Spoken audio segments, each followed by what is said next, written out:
Greetings everyone, it is ShadowLeon once more, and today I am doing my first ever bad sequel debate. And if you're wondering which movies I'm doing a bad sequel debate on, it is a bad sequel debate between Resident Evil The Final Chapter and Transformers The Last Night.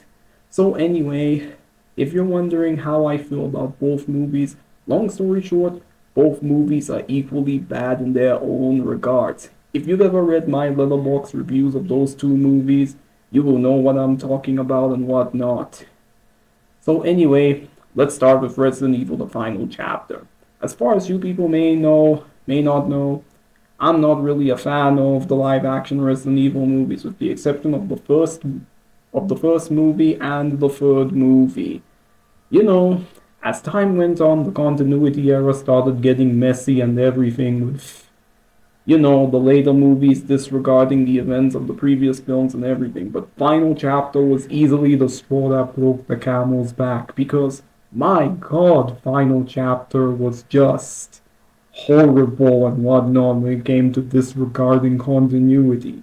It just completely disregards continuity and all that stuff, saying that it wants you to forget stuff that happened from the previous movie and stuff that happened. No, and remember stuff that happened from the previous movie. Like, oh wow, none of the continuity makes sense in this movie. It says that the viral outbreak was intentional. If that were the case, why did you send the special ops team into the hive to stop the outbreak? Secondly, what was why did you build a wall around Raccoon City to contain the viral outbreak? You said you were causing the outbreak to happen, not stopping it. You even nuked Raccoon City and all that.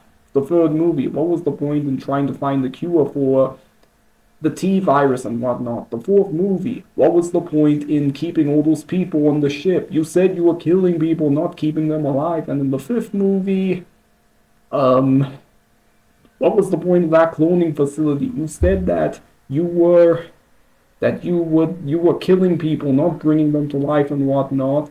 And also on top of that, let us talk about how the viral outbreak is resolved.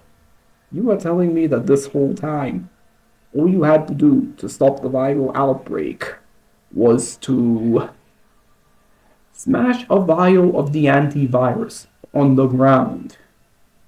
And that's it? Seriously? What the fuck?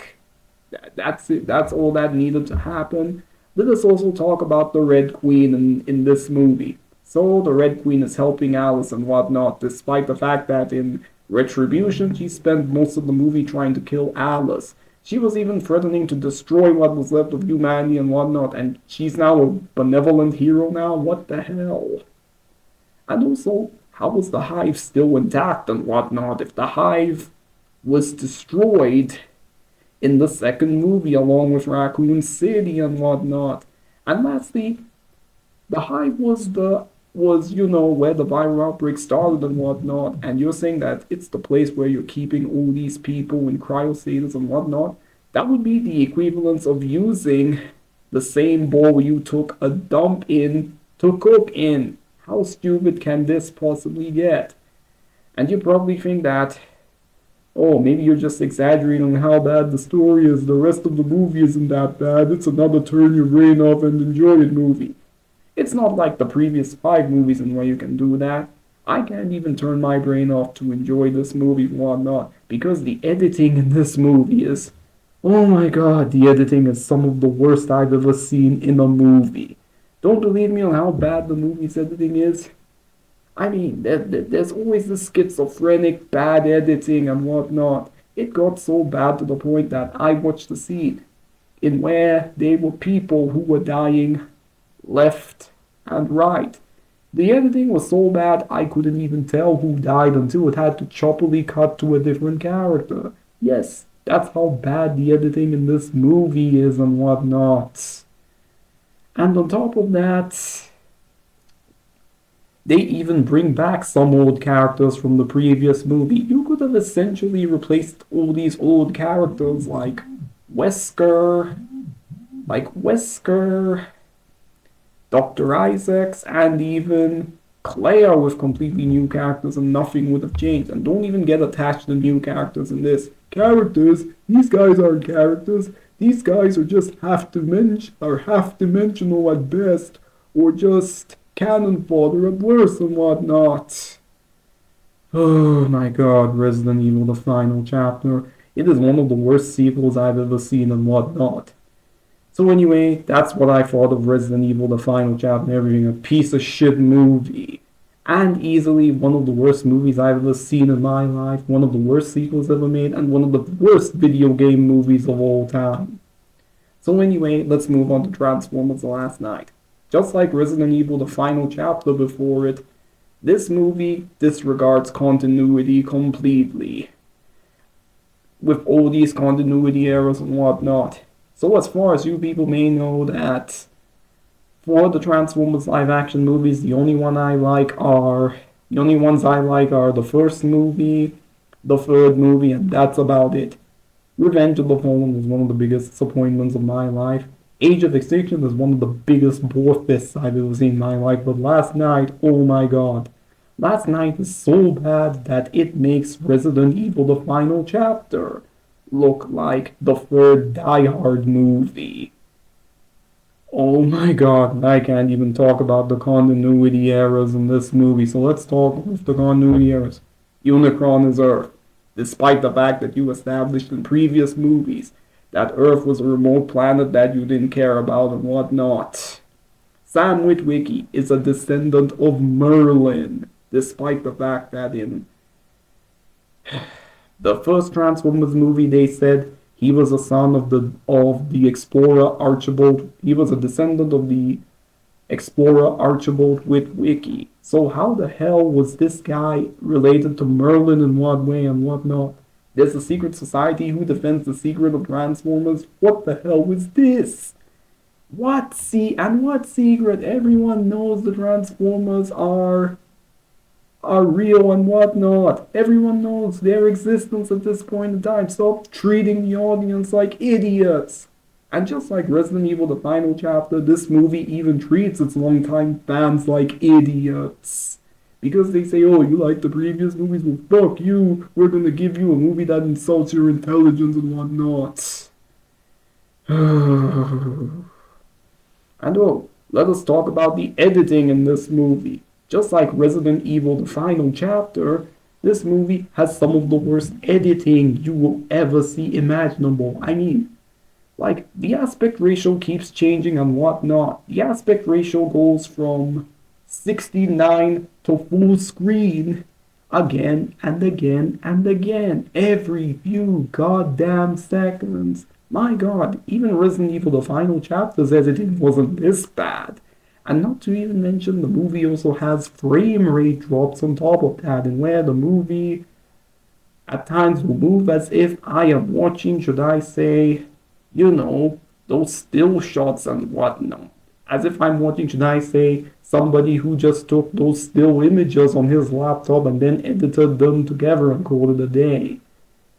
And on top of that, you also have scenes in where the editing is this bad. Don't believe me?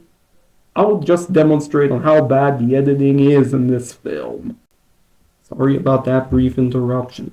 I just went to go get a cup of water. So anyway, let me demonstrate on how bad the movie's editing is. Just watch. Hey! I need your help! People are dying! I seriously need your help! Please help us! We're dying and whatnot!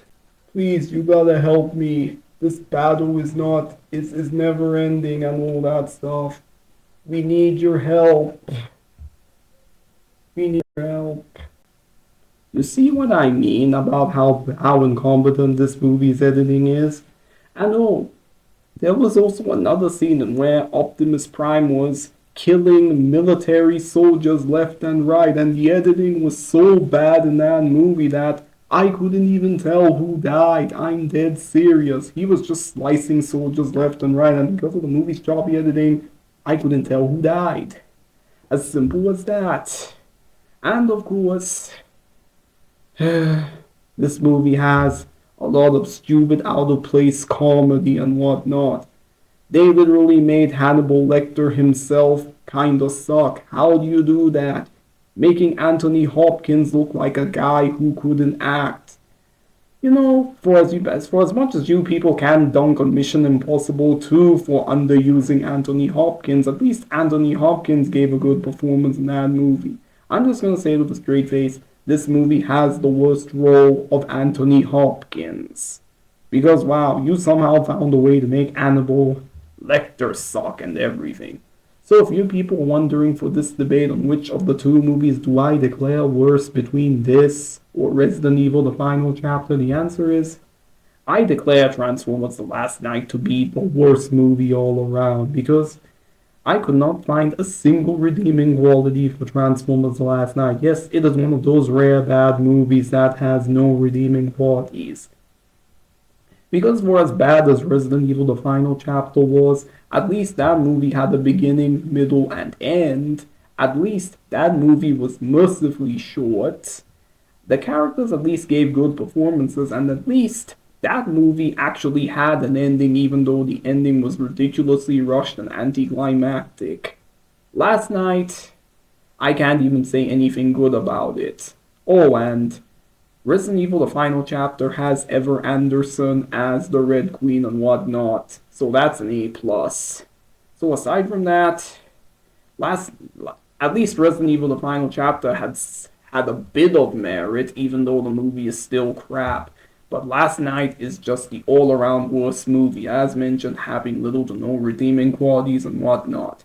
So anyway, that was my bad sequel debate. What do you guys think? And which of the two movies do you think is worse? Let me know in the comments below, and thanks for watching as always. ShadowLeon 659 signing out.